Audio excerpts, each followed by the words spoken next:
Welcome to my channel. இது போன்ற சுவாரஸ்யமான வீடியோக்களை தெரிந்து கொள்ள மறக்காம நம்ம சேனலை சப்ஸ்கிரைப் பண்ணி வச்சுக்குங்க. நள்ளிரவில் என் மாமனார் என் கதவை தட்டினார். மருமகளே, நான் வராண்டாவில் தரையில் விழுந்து விட்டேன். என் காலில் வலி இருக்கிறது. நீ சற்று மசாஜ் செய்துவிட்டால் ஒருவேளை எனக்கு கொஞ்சம் வலி குறையும் என்று என்னிடம் சொன்னார். அப்பிறகு நான் என் மாமனாரிடம், உங்களுக்கு அடிபட்டிருக்கிறது, நான் இந்த சேவையை செய்ய வேண்டும் என்று நானே சொன்னேன்.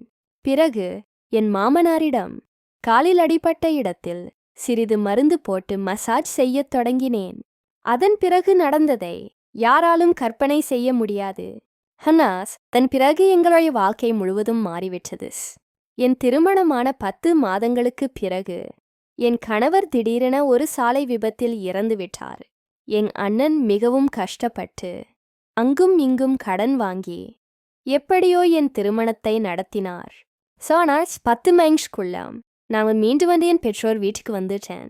என் பெற்றோர் வீட்டில் எங்க அப்பா அம்மா இல்லை. அதனால எனக்கு இன்னும் பயமா இருந்தது. எங்க அண்ணன் தான் எனக்கு எல்லாமே.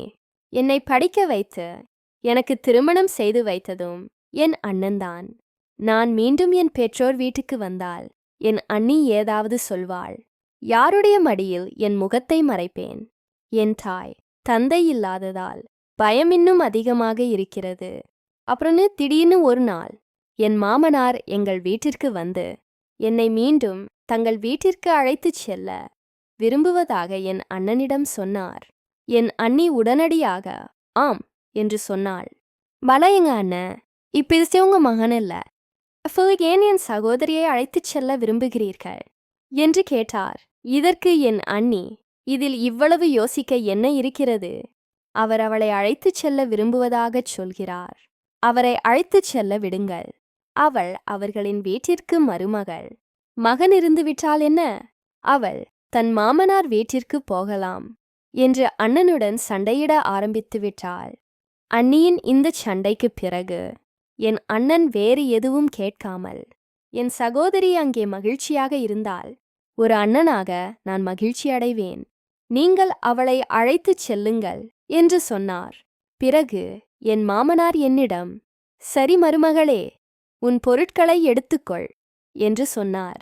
நான் என் அண்ணியின் அனைத்து கொடுமைகளையும் சகித்து கொண்டு என் மாமனார் வீட்டிற்குச் செல்ல முடிவெடுத்தேன். அங்கே சென்ற பிறகு நான் அறையில் படுத்து கொண்டிருந்த போது என் மாமனார் வந்து, மருமகளே, ஒரு கப் டீ போட்டுக் கொடு என்று சொன்னார். நானும் விரைவாக சமையலறைக்குச் சென்று டீ தயாரித்தேன். என் மாமனார் டீ கொடுத்தபடியே அவர், மருமகளே, உனக்கு தெரியுமா, இந்த வீட்டில் நான் முற்றிலும் தனியாக இருக்கிறேன். என் மகன் எனக்கு ஒரே குழந்தை. உன் அத்தையும் இறந்துவிட்டாள். அதனால்தான் நான் உன்னை இங்கே அழைத்து வந்தேன். அதனால் நான் இந்த வீட்டில் தனியாக இல்லை என்று எனக்கு தோன்றும் என்று சொன்னார். நானும் சொன்னேன், மாமா, நீங்கள் கவலைப்பட வேண்டாம்.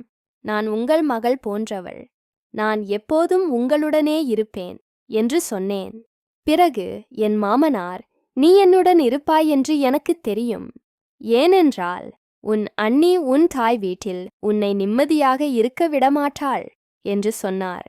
இந்தவிதமான சில நாட்கள் கடந்து சென்றன. 4 மாதங்களுக்குப் பிறகு ஓர் இரவு என் அறையில் தூங்கிக் கொண்டிருந்தேன். அப்பொழுது நள்ளிரவில் யாரோ என் கதவை தட்டினார்கள்.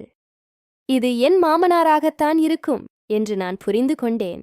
ஏனென்றால் இந்த வீட்டில் நானும் என் மாமாவும் தவிர வேறு யாரும் இல்லை. மேலும் நள்ளிரவில் யார் கதவை தட்டுவார்கள்? ஒருவேளை மாமனார் எதையாவது கேட்க வந்திருப்பார் என்று நானும் நினைத்தேன். அதனால் கதவை திறந்தேன். கதவை திறந்தவுடன் என் மாமனார் என்னை பிடித்து கொண்டு, மருமகளே, நான் வராண்டாவில் தரையில் விழுந்து விட்டேன். என் காலில் சுளுக்கு ஏற்பட்டது போலிருக்கிறது. என்னால் சரியாக நடக்கக்கூட முடியவில்லை. எனக்கு மிகவும் வலி இருக்கிறது. நீ கொஞ்சம் மருந்து போட்டு மசாஜ் செய்து கொடுத்தால் எனக்கு கொஞ்சம் வலி குறையும் என்று சொன்னார். பிறகு நான் அவரை சோஃபாவில் உட்கார வைத்தேன். நான் அவருடைய ஸ்டொடையிலிருந்து மருந்து கொண்டு வர மறந்துவிட்டேன். நான் அவர் அறைக்குச் சென்று மருந்து எடுத்து வந்து அவருடைய கால்களுக்கு மசாஜ் செய்து கொண்டே நானும் யோசிக்க ஆரம்பித்தேன். என் கணவர் இளம் வயதிலேயே என்னை திருமணம் செய்து கொண்டார். அப்படியிருந்தும் அவர் இவ்வளவு சீக்கிரம் என்னை விட்டு இந்த உலகத்தை விட்டு சென்று விட்டார்.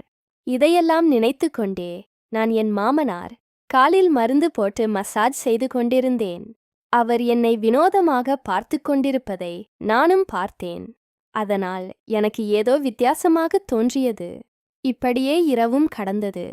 மறுநாள் காலையிலிருந்து நான் என் மாமனாரின் வார்த்தைகளைப் பற்றி அதிகமாக யோசித்தேன். என் சொந்த நிலைமையைப் பற்றியும் நிறைய யோசித்தேன். பிறகு மாமனாரின் யோசனை எனக்கு சாத்தியமற்றதாக தோன்றியது. ஆனால் என் சூழ்நிலைகள் என்னை சில முடிவுகளை எடுக்க வைத்தது. பிறகு என் அண்ணனிடம் சென்று பேசலாம் என்றும் எனக்கு தோன்றியது. ஆனால் இந்த விஷயங்கள் அனைத்தையும் என் சொந்த அண்ணனிடம் சொல்ல எனக்கு தைரியம் வரவில்லை. என அண்ணனிடம் பேசிய பிறகு அவர் நிச்சயம் கோபப்படுவார் என்று எனக்கும் தெரியும். அதனால இந்த விஷயத்தை பற்றி நான் அவரிடம் சொல்ல முடியவில்லை. இப்படி ஒரு நாள் காலையில் என் மாமனாருக்கு மீண்டும் என்னுடன் பேச ஒரு நல்ல வாய்ப்பும் கிடைத்தது. அவர் என் அறைக்கு வந்து, மருமகளே, நான் உன்னிடம் தவறாக எதுவும் சொல்லவில்லை. நீ என் வாழ்க்கையில் மகிழ்ச்சியை கொண்டு வர வேண்டும் என்று நானும் விரும்புகிறேன். என்னால் தனியாக இருக்க முடியாது. உன்னுடன் தான் என் வாழ்க்கை நிறைவடைகிறது என்று சொன்னார். என் மாமனாரிடமிருந்து இந்த விஷயங்கள் அனைத்தையும் மீண்டும் கேட்டபோது நான் உள்ளுக்குள் நடுங்கினேன். என்னால் எதுவும் பேச முடியவில்லை. சிறிது நேரம் கழித்து மாமனார் தானே வெளியே சென்று விட்டார். இப்படி சில மாதங்கள் என் மாமனார் வீட்டில் எனக்கும் கடந்து சென்றன. ஆனால் என் மாமனார் மீது என் வெளிப்படுத்திய அன்பு என் வாழ்க்கையை ஒரு புதிய திசையில் திருப்பின. அவருடைய வார்த்தைகள் என்னை உள்ளுக்குள் உழுக்கியது. எப்போது தூங்கச் சென்றாலும் அவருடைய வார்த்தைகள் என்னை சிந்திக்க வைத்தன. அவர் என்னுடன் இருந்தால் அவருடைய தனிமை நீங்குகிறது என்றும், நாங்கள் இருவரும் புதிய வாழ்க்கையை தொடங்க வேண்டும் என்றும் அவர் விரும்பினார். அந்த இரவு உரையாடலுக்குப் பிறகு நான் மிகவும் குழப்பமடைந்தேன். என் மனதில் பல கேள்விகள் எழுந்தன. இது சரியா, தவறா? இந்தச் சமூகத்தின் விதிகளுக்கு எதிரானதல்லவா?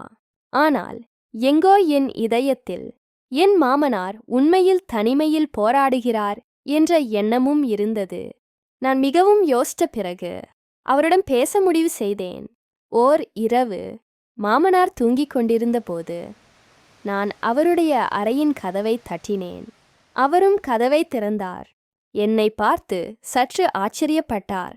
நான் உள்ளே சென்று, மாமனாரே, நான் உங்களிடம் சில முக்கியமான விஷயங்களை பேச விரும்புகிறேன் என்று சொன்னேன். அவர் என்னை உட்காரச் சைகை வழியே செய்தார். மேலும் அவர் கேட்டார், என்ன ஆச்சு மருமகளே, நீ ஏன் இவ்வளவு நேரம் கழித்து வந்தாய் என்று கேட்டார். நானும் கொஞ்சம் தைரியத்தை வரவழைத்து கொண்டு, மாமனாரே, உங்கள் முன்மொழிவைப் பற்றி நான் நிறைய யோசித்தேன்.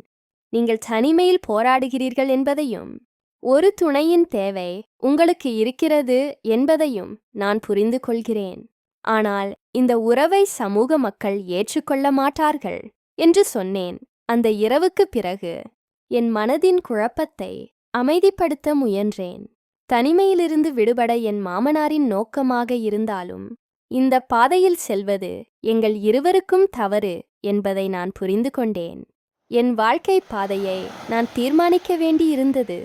இனிமேல் என் வாழ்க்கையின் பொறுப்பை நானே எடுத்துக்கொள்வேன் என்று முடிவெடுத்தேன்.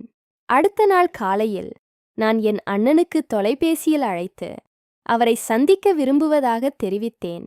என் நிலையைப் பற்றி அவரிடம் பேச வேண்டும் என்பது எனக்கும் தெரியும். அது அவ்வளவு கடினமானதாக இருந்தாலும் சரி, அண்ணன் என்னை சந்திக்க அழைத்தார். நான் அவரை சந்திக்க தயாரானேன். நான் பெற்றோர் வீட்டிற்கு வந்தபோது என் முகத்தில் இருந்த குழப்பத்தை அண்ணன் புரிந்து கொண்டார். நான் அவரிடம் எல்லாவற்றையும் சொன்னேன். மாமனாரின் வார்த்தைகள், அவருடைய எண்ணங்கள் மற்றும் என் மனதின் சுமை. அண்ணன் என் பேச்சை கவனமாக கேட்டு ஒரு ஆழமான மூச்சுடன், தங்கச்சி, இது ஒரு கடினமான காலகட்டம். ஆனால் நான் எப்போதும் உன்னோட இருக்கிறேன். நீ சரியான முடிவை எடுத்திருக்கிறாய். நீ உன் எல்லையை பாதுகாத்தாய். உன் சுயமரியாதையை பாதிக்கப்படவில்லை. இப்போது நீ என்ன செய்ய வேண்டும் என்பது உன்னை பொறுத்தது. என்று சொன்னார். அவருடைய வார்த்தைகளை கேட்டு என் மனம் லேசானது. அண்ணா அண்ணன்டே, நான் இப்பொழுது என் வாழ்க்கையை புதிதாக வாழ விரும்புகிறேன். நான் என் சொந்த காலில் நிற்க வேண்டும் மற்றும் எனக்கான பாதையை உருவாக்க வேண்டும். நான் என் படிப்பில் கவனம் செலுத்தி ஒரு புதிய தொடக்கத்தை ஆரம்பிப்பேன் என்றேன். அண்ணன் என் முடிவை ஆதரித்து, இது உன் வாழ்க்கை, நீ என்ன முடிவெடுத்தாலும் நான் உன்னுடன் இருக்கிறேன் என்று சொன்னார். நான் விரைவில் வேறு நகரத்திற்குச் சென்று என் படிப்பு மற்றும் தொழிலில் கவனம் செலுத்தப் போவதாக அண்ணனிடம் சொல்லி விடைபெற்றேன். இப்போது என் முன்னுரிமை என்னவென்றால், நான் என்னை மரியாதையாக உணரக்கூடிய ஒரு வாழ்க்கையை உருவாக்குவதுதான். வீடு திரும்பியதும் நான் மாமனாரிடம் பேசினேன். நான் அவரிடம், மாமா, நான் இப்போது இந்த வீட்டை விட்டு வெளியேற விரும்புகிறேன். என் வாழ்க்கையை மீண்டும் கட்டமைக்க வேண்டிய அவசியம் எனக்கு இருக்கிறது. நீங்கள் தனியாக இருக்கிறீர்கள் என்று எனக்கும் தெரியும். ஆனால் இப்போது நீங்களும் உங்கள் வாழ்க்கையில் மாற்றங்களை கொண்டுவர வேண்டும். நாம் இருவரும் முன்னேற வேண்டும் என்று சொன்னேன்.